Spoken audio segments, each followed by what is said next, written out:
Olá, seja bem-vindo a mais uma edição do ABCD ESG, aqui no canal Empreender. Hoje a gente vai conversar com a Andréa Moreira, fundadora da Iabá Consultoria, uma consultoria que já tem 10 anos nesse setor, e a gente então vai ter a oportunidade de ver com ela o que é que nesses 10 anos o conceito de ambiental, social e também do gerenciamento estão mais impregnados ou menos do que deveriam. É ela que vai responder dentro das empresas do país. Andréa, muito obrigado por estar aqui conosco. Obrigada a você, obrigada pelo convite. Então, vou começar perguntando por aí. Você já tem 10 anos de experiência passeando por empresas para olhar e ajudar na implementação e no desenvolvimento do ISG. Coloca a gente numa escala aí, como é que está o Brasil, as empresas em geral, em 2023 com relação a 2013, quando você começou com a Iabá? Na verdade, acho que depois da pandemia, acho que tem que olhar antes da pandemia e depois da pandemia. Uhum. Então, depois da pandemia, as empresas grandes de fato aceleraram a temática de ESG. Uhum. E o tema chegou para ficar na mão do CEO e do CFO, que até então eu Subiu. comecei a trabalhar nessa temática nos anos 2000, isso trabalhando em empresas, como executiva da empresa. Era uma temática onde nós tínhamos um desafio sempre de engajar as pessoas, de sensibilizar, de tentar mostrar as possibilidades e oportunidades. Então, era sempre a pergunta que vinha era, mas qual o resultado? E aí agora? Querendo dizer qual é o resultado financeiro para a empresa. E de impactos sociais que também não tínhamos ali ainda elementos naquele momento. E depois da pandemia, o tema de fato entrou na agenda econômica, né? Entrou no capital e está na mão realmente do CEO e do CFO. E isso é bom porque, por um lado, faz com que a empresa como um todo trabalhe a temática. Então, aqueles que já eram, eu brinco, os convertidos, né, que já trabalhavam na temática de forma inspiradora, engajar e tudo mais, ganharam mais espaço, mais força, têm mais consistência, porque trabalham há muitos anos com essa temática. E, por outro lado, agora a gente tem um olhar gerencial, técnico também, para criar as metas, indicadores, para avaliar sobre o tema. Isso no âmbito das grandes. Nas empresas de médio porte já é um pouco diferente. O tema também está na mão do CEO e do CFO, mas as empresas, muitas delas ainda não avançaram nessa agenda, não tiveram tempo, maturidade para trabalhar a parte de orgânico de engajamento. Então, esse é um desafio que elas têm. E para as pequenas, tem muitas que já estão nascendo ESG, então é muito legal. Eu me imagino, daí eu quero saber se essa minha imaginação se corresponde com a prática, que o caminho para a sigla como um todo deve ter sido mais ou menos parecido com o que foi com o E da sigla, né? O E. O ambiental, a gente via 15, 20 anos atrás, eu falava, legal, ecologista, abraça uma árvore lá e fantástico. Não é mais assim. O mundo, não só empresarial, corporativo, mas governamental, e aí quando eu falo mundo, eu digo o globo mesmo, não só se conscientizou, como entendeu o risco que corre, muito mais do que para o seu negócio, se esta pauta não for incorporada com seriedade, não só nas empresas, como no geral, como um todo.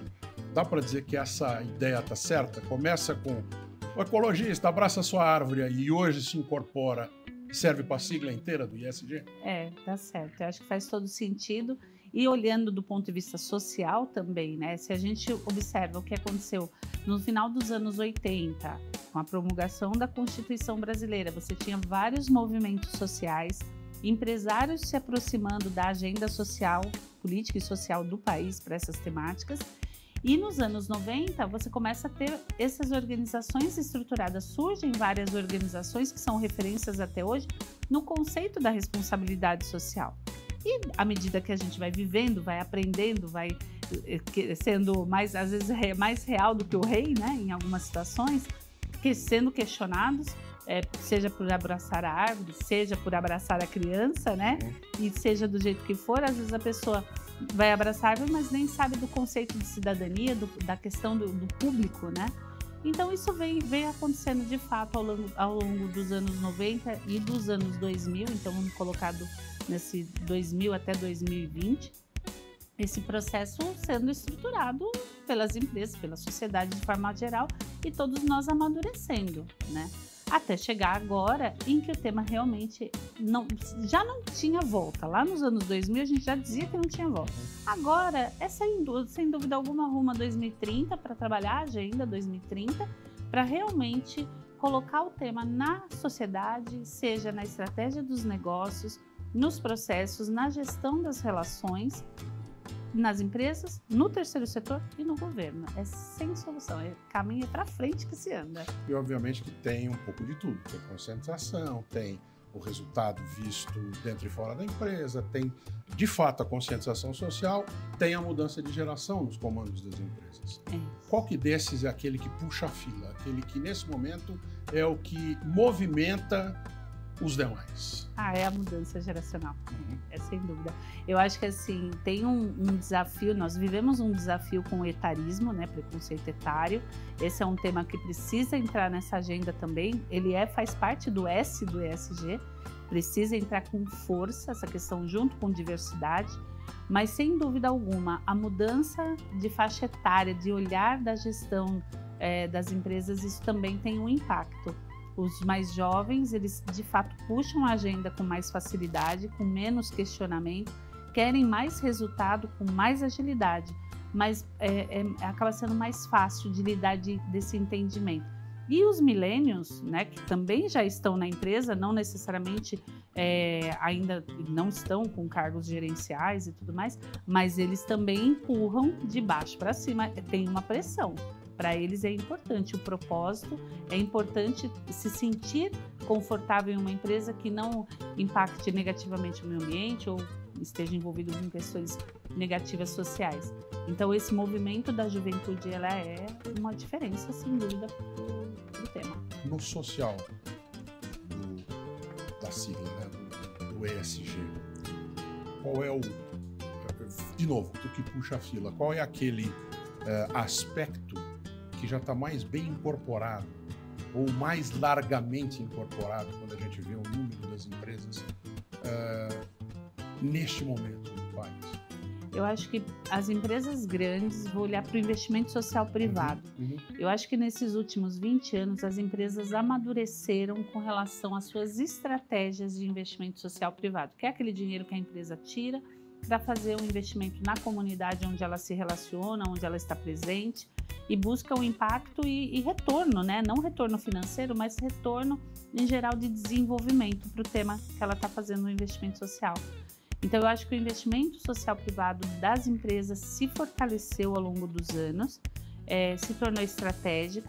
As empresas saíram de um olhar, de um estágio mais assistencialista, foram... Manda lá 1 quilo de arroz, 1 quilo de macarrão. Ainda tem muitas, né, que fazem isso, mas as empresas já saíram desse olhar assistencialista, saíram também daquela coisa de apoiar várias iniciativas que não estavam alinhadas à estratégia, conectaram com as suas estratégias de negócio, e aí elas começaram a entender que a transformação e o impacto social se dá quando as ações estão linkadas com a política pública. E elas começam a fazer essa integração com as políticas públicas e começam a ter iniciativas que realmente impactam a sociedade de forma abrangente. E muitas delas, ao longo desses anos, começaram a perceber a oportunidade de fazer esse investimento no negócio social. Então, tem muita coisa acontecendo, muitos negócios que estão nascendo, mas foram incubados no investimento social privado das empresas. Isso é muito legal da gente ver isso também, né? E gera dinheiro também. Sim, gera. Se você encontra, não é uma junção, é uma aplicação que pode te gerar dinheiro e passa a saber fazer parte da sua empresa naquele resultado lá que a gente falava no começo do programa. Isso já está incorporado, assim, pelo menos como ideia? Não, eu acho que já está incorporado mais do que ideia. Tem muita prática no mercado já acontecendo nesse Quando eu digo assim, incorporado todo mundo pensa, mas muita gente aí aplica. Está no nível das grandes empresas, né? Acho que olhando para grandes empresas, tem grandes empresas já fazendo esse movimento forte. E você falando das médias e pequenas, qual que é o principal desafio agora? Das médias, pensar de forma estratégica, de fato olhando do investimento social ainda, para conectar com o negócio e depois ir para a política pública. Porque senão eles ficam sapateando em vários temas ainda, não tem muita clareza sobre o que investir. porque aí falta dinheiro enfim, às vezes até a equipe técnica na área de investimento social privado. Mas o desafio deles, de fato, é definir o foco, alinhar da estratégia do negócio, pegando o propósito da empresa, o atributo da marca, eu brinco que é quase um liquidificador ali, colocam todas essas informações para ser estratégico, para fazer a diferença para o stakeholder que faz sentido para esse negócio. E isso é importante porque engaja inclusive os colaboradores, seja como voluntário, seja na representação, na participação social dos colaboradores nesse tipo de iniciativa. Então o desafio eu acho que está na linha de pensar mais estrategicamente. E das pequenas é olhar, ver como é que faz parcerias, né? Porque às vezes pode não ter o recurso, mas como é que constrói junto. Então aí é um outro caminho. Pelo recurso. Vai ser assunto do nosso próximo bloco. Só vou pedir um segundinho para você, para a gente fazer um rápido intervalo, daqui a pouco de volta. Essa conversa aqui no BCD ESG. Canal Empreender, assistir, já é um bom negócio.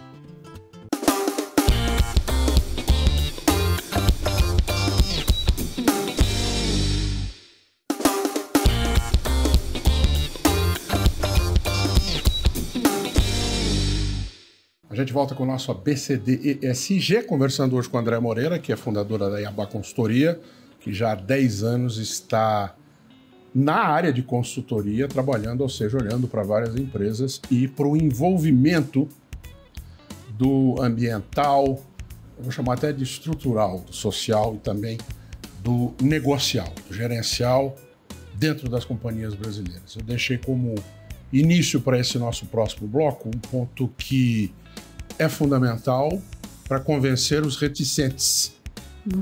Dá para incorporar uma série de iniciativas e o conceito se tornar algo orgânico numa empresa sem gastar o dinheiro que assusta muitas vezes ou até que impede, quando a gente olha só para a linha vermelha e linha azul, o empresário de partir para esse envolvimento.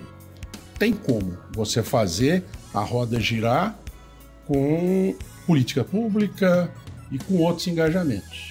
Eu queria que você falasse um pouco sobre isso. Sim, tem como, dá para fazer.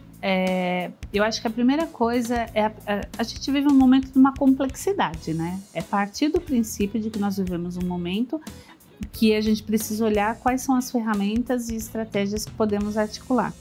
Gosto muito da ideia quando a empresa começa olhando para o diagnóstico, para onde ela está, qual é o entorno dela, onde ela consegue. Vou pensar numa empresa pequena. Qual é o entorno? Quais são os stakeholders que ela tem para impactar de dentro e de fora? E a partir de entender e conhecer a própria realidade, é aí que você começa a transformar.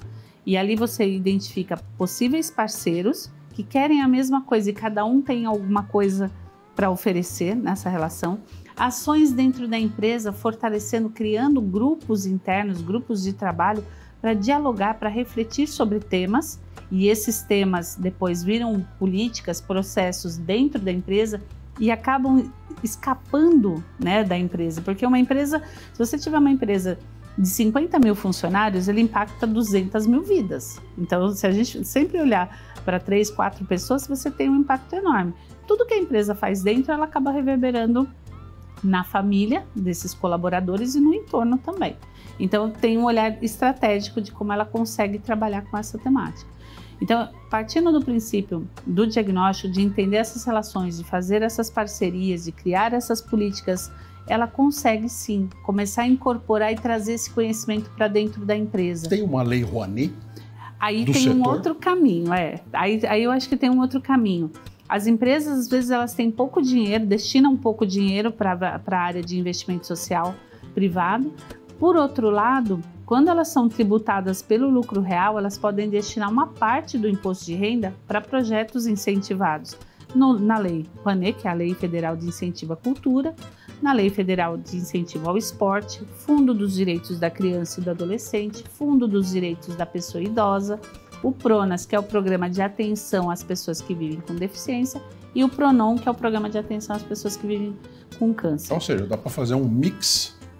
Dá para fazer, dá para se relacionar com todos esses públicos, fazendo a destinação do imposto de renda, contribuindo, alinhando estrategicamente com o próprio negócio, garantindo as premissas da legislação e impactando de forma genuína a população, que é, de preferência, a população vulnerável, porque afinal de contas as leis de incentivos elas têm um propósito, né, de dar acesso de direitos e próximo, né, na população onde a gente pode exercer o nosso civismo tributário, porque afinal nós, enquanto indivíduos, também podemos fazer destinação. Se nós declaramos o imposto de renda usando o formulário completo, a gente também pode destinar uma parte do nosso imposto de renda devido para essas mesmas temáticas.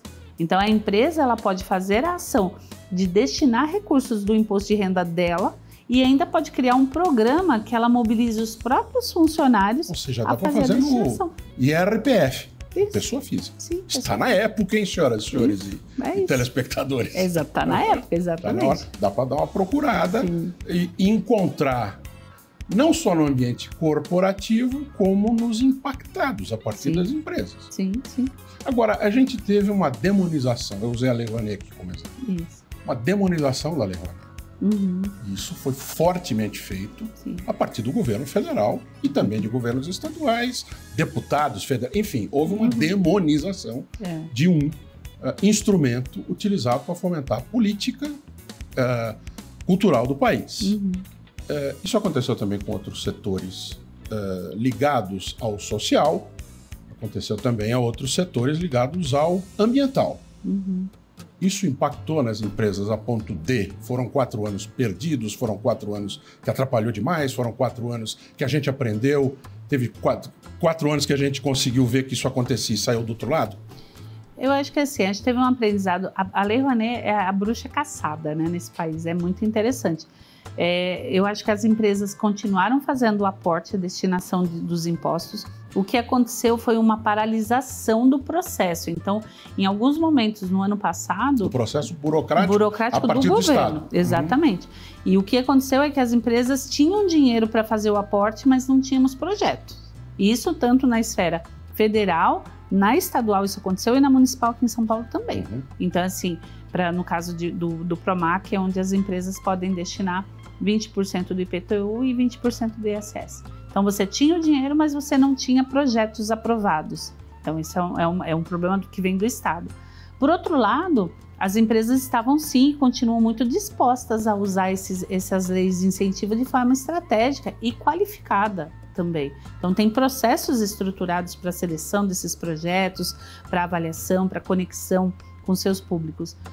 Então, acho que na Lei Rouanet era um desafio que era uma bruxa caçada. Acaba sendo um bom exemplo. É um bom exemplo. Mas no fundo da criança e no fundo do idoso, ele é uma conta bancária gerenciada pelo conselho. Então, vamos nos municípios, conselhos municipais dos direitos da criança e do adolescente, conselho municipal dos direitos da pessoa idosa.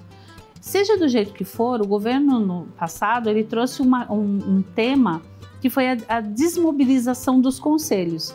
Né? Então, os conselhos, mesmo no caso da criança e do idoso, estão calcados no estatuto, né? O estatuto da criança e do adolescente, no estatuto do idoso. Então, eles não foram extinguidos. No entanto, foram desmobilizados, foram esvaziados. E o conselho, ele é paritário. 50% dos conselheiros são representantes do poder público e os outros 50% são representantes da sociedade civil. E essa parte que era poder público não se fazia presente também. A sociedade civil, nessa instância que é democrática, de diálogo, de proposição de política para cada um desses públicos, não conseguia se reunir e não conseguia avançar, porque seja do jeito que for, esses dois conselhos são deliberativos, eles são propositores e precisa que o poder público faça a assinatura, né, para a liberação do recurso. Então você faz um aporte, a empresa faz um aporte para o fundo da criança, demora 2 anos para liberar o recurso? Isso não faz sentido, né? A organização social... As crianças, às vezes, nem são mais crianças. Você entendeu? E aquelas que poderiam ter sido beneficiadas Exatamente. Não foram, às vezes, de forma, vou até falar, definitiva. Exatamente. E as organizações, por sua vez, precisam desses recursos para se manterem. E 2 anos esperando liberação de recursos é muito tempo. E quando você fala com o Estado, né, em qualquer uma das instâncias da federação, é sempre falar sobre o dinheiro, mas não sobre o trabalho, sobre a gestão correta, né, desses recursos. Então, é desafiador. Então, a gente veio, sim, nesses 4 anos, em todas as áreas, com problemas. Qual foi o tamanho da ferida? Ou seja, vai ter que desinfectar, vai ter que... Em algumas vai ter que dar uns pontinhos, eu acho até voltar a funcionar. Eu acho que assim, acho que na instância federal, com essa mudança de governo, a gente tá vendo muita coisa boa acontecer no sentido de arrumar a casa. Às vezes a gente tem no plano das ideias e passa o tempo e as coisas não se concretizam. Mas vamos olhar para... Ao menos... eu tô olhando, eu falo assim, que na parte do governo, são tantos temas e a gente tem que focar em alguns. Eu não consigo olhar o todo, então eu olho para alguns temas. Então, no caso da cultura, eu estou vendo um empenho para liberar os recursos, porque a cultura é uma indústria nesse país. E aí, muita gente foi impactada desde a pandemia, né, financeiramente, produtores culturais, artistas, técnicos e tudo mais. Então, tem um empenho real de organizar e de montar de novo o Ministério da Cultura, porque o Ministério foi desmontado, efetivamente. Então, ele deixou de existir. Ele deixou de existir e os processos, as pessoas que eram servidoras públicas, foi um desmonte real. Então, o que tem agora é essa montagem novamente. Então, é um tempo, né, se dedicando a isso. Em São Paulo também não foi diferente, né? No governo estadual também aconteceu um movimento de paralisação por 1 ano. E agora que se retomou e está se olhando novamente com alguns outros preceitos, mas está olhando para a temática também da destinação do ICMS. Então, eu acho que o rumo foi essa paralisia, né? Esse olhar do governo de uma forma mais ideológica, que paralisou e impactou a vida de profissionais, né? Que são os artistas e os técnicos e tudo mais. É um setor da economia, inclusive. É um setor de economia. Uhum. Há um momento, para além de mudou o governo, agora a gente consegue falar em pós-pandemia. Né? Agora começa, inclusive, um ciclo... acho que daí não dá nem para falar pós-pandemia, né? Quando a gente olha o ciclo orçamentário, a gente só vai ver o pós-pandemia mesmo a partir deste orçamento. Claro, falando em termos governamentais, né? Que é lei de diretrizes orçamentárias que apresenta-se agora por meio do ano, e aí a gente vai ter uma ideia de o que é que se recompõe. Arcabouço fiscal anunciado, que também era uma expectativa muito grande, com a perspectiva de quem olha por dentro, mas não está ligado diretamente ao preciso apresentar o resultado financeiro, que é o seu caso, é olhar para a aplicação das iniciativas e das ideias no geral das empresas? Eu acho que, no geral, as empresas eles estão buscando, de fato, novos profissionais para dar gás para esse trabalho de ESG, e isso da forma mais ampla possível. Então, tem muita oportunidade surgindo, oportunidade de trabalho para muitas pessoas, isso é uma coisa. Tem uma demanda das equipes, das diretorias de entender sobre o tema. Acho que nunca... os CEOs precisaram estudar tanto, né? Tem muitos CEOs nesses 20 anos, aqueles que puxaram, estava por convicção na temática, aprenderam, defenderam temas, mas muitos não acreditaram e agora está precisando correr e em alguns lugares para aprender sobre o tema, para liderar e tudo mais. Então, acho que tem dentro da empresa esse desafio de aprendizado interno, né? Da aprendizagem da empresa. Tem muitas vagas, muitas oportunidades nessa temática também para as empresas, tem espaço para serviços de consultoria e tem uma vontade de fazer diferente nessas áreas. O que temos de problema e que da sociedade é a polarização. Então parece que às vezes tem a impressão que você tem pé no freio, mas é muito mais por conta da polarização do que real, né, de dificuldades. Então eu acho que tem caminhos para ser feito mesmo o trabalho. E tem investimento, tem possibilidades de investimento. Então a porta está sempre aberta. Apareça por aqui para falar mais sobre o ESG e a aplicação e o momento na economia e nas empresas brasileiras. Muito obrigado. Obrigada, agradeço o convite e sempre que eu puder, venho sim. Muito obrigado. Você vai continuar conosco. O Canal Empreender está falando com você, está trazendo muitas informações que são sempre do seu interesse, não só sobre essa temática específica, mas ao longo de todo o dia. A gente tem mais um encontro com o ESG, o ABCD do ESG, na próxima semana. Muito obrigado. Canal Empreender, assistir já é um bom negócio. Obrigado.